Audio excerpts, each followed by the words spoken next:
आज उत्तर प्रदेश के प्रयागराज में हिंसा के मुख्य आरोपी जावेद बम का घर बुलडोजर से डंप कर दिया गया। यूपी में पत्थरबाजों को मिला संदेश साफ है, अगर घर से पत्थरबाज निकलेगा तो घर पर बुलडोजर चलेगा।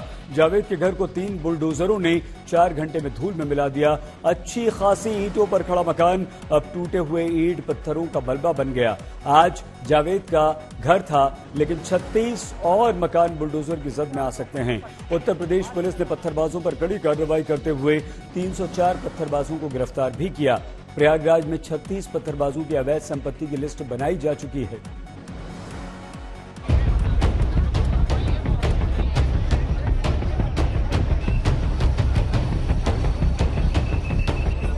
यूपी में पत्थरबाजी का इलाज बुलडोजर की हैवी डोज देकर दिया जा रहा है।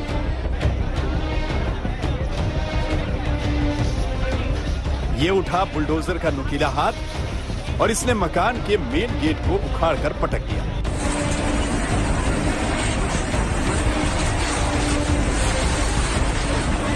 ये मकान प्रयागराज हिंसा के मुख्य आरोपी जावेद बम का है। वैसे हिंसा की प्लानिंग करने से पहले जावेद ने इस कार्रवाई की अपेक्षा नहीं की थी, लेकिन हिंसा के मास्टरमाइंड होने का टैग लगा तो अवैध संपत्ति के खिलाफ रात में पीडीए ने नोटिस जारी किया और जब अगले दिन सुबह 11 बजे तक मकान खाली नहीं किया गया तो बाहुबली बुलडोजर मैदान में उतार दिए गए। जावेद मोहम्मद के घर पर सीधे तौर पर देखी जा रही है और इस गेट को ढा दिया गया है। ये गेट जो है एक ही झटके में यहाँ पर गिरा है और आप देखिए किस तरीके से एक्शन हो रहा है। योगी सरकार ने यहाँ पर जावेद मोहम्मद के खिलाफ एक्शन किया है और आप देखेंगे तस्वीरों में, यानी कि अब समय नहीं दिया गया।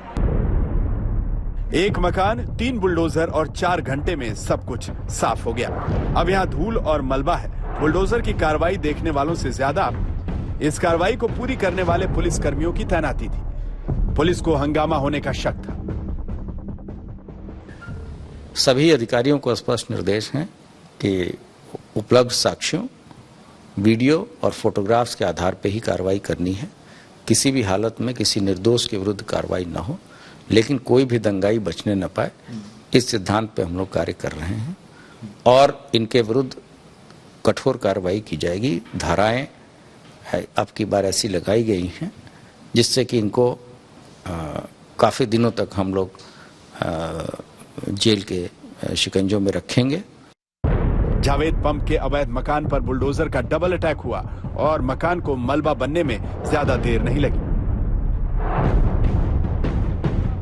1.5 घंटे से लगातार ये कार्रवाई चल रही है। तस्वीरें सीधे आप देखेंगे, मकान के दाहिनी तरफ हम मौजूद हैं और दाहिने हिस्से को अब तोड़ा जा रहा है। लगातार जो है ये कार्रवाई चल रही है। 1.5 घंटे के समय में अब तक काफी हद तक लगभग 30 से 40% तक इस मकान को क्षति पहुंचाई जा चुकी है। लेकिन बड़ा मकान है, 2 मंजिला मकान है और इसके पिलर्स को टारगेट करके धीरे धीरे इस मकान को ढहाने की तैयारी होगी।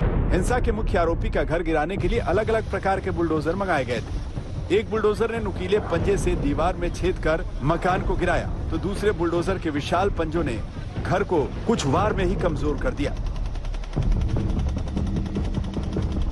शुरुआत में 1 मशीन आई, फिर 2 हुई और बाद में फिर चूंकि मकान इतना बड़ा था तो उसको गिराने के लिए तीसरी मशीन आई, जो पिछले 1.5 घंटे से लगातार यहाँ पर कार्रवाई कर रही है और 90% तक ये मकान यहाँ पर अब गिरा दिया गया है। 4 घंटे के अंदर बुलडोजर की कार्रवाई ने पूरे मकान को टूटी हुई ईंटों का पहाड़ बना दिया। आपको ये 2 तस्वीरें देखनी चाहिए। पहली तस्वीर बुलडोजर की कार्रवाई से पहले की है, जब मकान के मेन गेट पर नोटिस लगा था। पूरा घर सही सलामत नजर आ रहा था। और दूसरी तस्वीर 4 घंटे बाद की है। ऐसा लग ही नहीं रहा कि यहाँ कोई मकान था। पूरे मकान को यहाँ पर अब निस्तनाबूद कर दिया गया है और ये पूरी तरीके से यहाँ पर अब मलबे की शक्ल में दिखाई देता है। दावा किया गया था पहले ही कि अपराधियों के खिलाफ योगी सरकार का बुलडोजर चलेगा। कल मुख्यमंत्री ने कड़े तौर पर इसके आदेश दिए थे, नोटिस चस्पा किया गया था। प्रयागराज हिंसा के मामले में पुलिस अब तक 90 से ज्यादा पत्थरबाजों को गिरफ्तार कर चुकी है। इस मामले का मुख्य आरोपी जावेद बम भी पुलिस की गिरफ्त में है। बुलडोजर की कार्रवाई पर जावेद की बेटी आफरीन काफी गुस्से में। presence of bulldozers and JCBs across around the town, and this is not just about my house and my family. It's happening to a lot of houses in Allahabad, a lot of Muslim houses in Allahabad, a lot of Muslim activists such as my father are being harassed, are being intimidated, and we fear that our house will be bulldozed or that our house will be demolished. हालांकि police का कहना है कि हिंसा के mastermind Javed को अपनी बेटी से हिंसा को लेकर टिप मिलती रही थी। पुलिस इस एंगल की भी जांच कर रही है कि जावेद को किस तरह के निर्देश मिल रहे थे। इसके लिए उसके फोन की फोरेंसिक जांच कराई जाएगी। पुलिस की धरपकड़ से डरकर और बुलडोजर की कार्रवाई से घबराकर अटाला, करेली और उसके आसपास के इलाकों के उपद्रवियों ने घर छोड़ दिया है। सीसीटीवी से पहचान करने के बाद उपद्रवियों के घर दबिश देने गई पुलिस को घरों में केवल महिलाएं ही नजर आईं। कई इलाकों में हालात ये हैं कि घरों पर ताले लटके हुए हैं। प्रयागराज से अभिषेक मिश्रा के साथ आज तक ब्यूरो। शुक्रवार को हुई हिंसा के बाद उसके अगले 2 दिन पूरे पुलिस विभाग का एक ही उद्देश्य था और वो था हिंसा में शामिल पत्थरबाजों की पहचान की जाए और उन्हें गिरफ्तार किया जाए। सीसीटीवी में जो दिखा उसका पुलिस रिकॉर्ड खंगाल रही है, उसका खाता खुल गया, पहचान के साथ कार्रवाई का डंडा चला तो अब तक 300 से ज्यादा पत्थरबाजों को पूरे उत्तर प्रदेश से गिरफ्तार कर लिया गया। हिंसा के मामले में पुलिस अब आगे क्या करने जा रही है, इस पर हम ADG law and order Prashant Kumar से आज तक की यह खास बातचीत आपको सुनवाते हैं।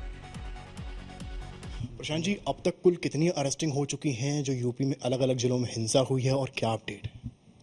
अब तक 304 लोगों की गिरफ्तारी आज सुबह तक हो चुकी है, जो कि 10 तारीख की हिंसा से संबंधित है। उसके पूर्व कानपुर के हिंसा के संबंध में गिरफ्तारियां पूर्व में की जा चुकी हैं। सभी अधिकारियों को स्पष्ट निर्देश हैं कि उपलब्ध साक्ष्यों, वीडियो और फोटोग्राफ्स के आधार पर ही कार्रवाई करनी है।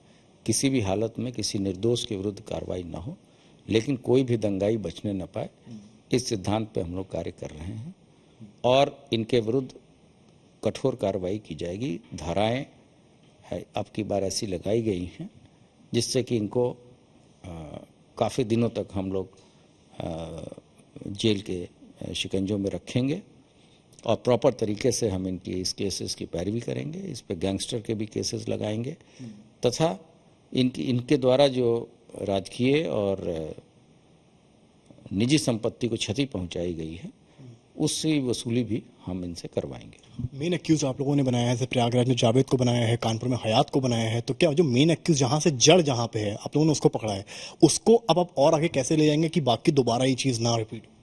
वो लगातार हमारी बात पहले भी हो रही थी और धर्मगुरुओं से लगातार वार्ता चल रही है और पुलिस और प्रशासन हमेशा यही प्रयास कर रही है कि हमारा संवाद से ही समाधान निकल जाए, लेकिन इसके बावजूद कुछ लोग जानबूझ के माहौल को खराब करना चाह रहे हैं और शांति व्यवस्था और लोक व्यवस्था किसी भी कीमत पे भंग नहीं होने दी जाएगी। सर, पुलिस पर भी अटैक हुए हैं, कई जवान घायल हुए हैं, क्या पुलिस, क्योंकि पुलिस डायरेक्टली मॉब पर अटैक नहीं कर सकती है, क्या डायरेक्शन दिए गए, इस चीज़ से कैसे निपटा जाएगा? पुलिस के ये अगर कोई क्रिमिनल की तरह पुलिस बिहेव नहीं कर सकती।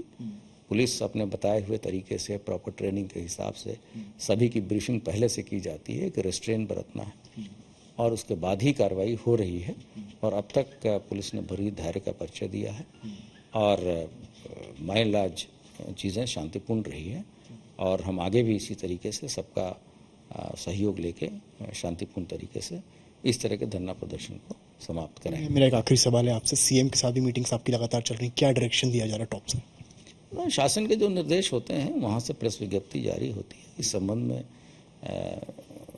इस तरह से कहीं पे बताना उचित नहीं है।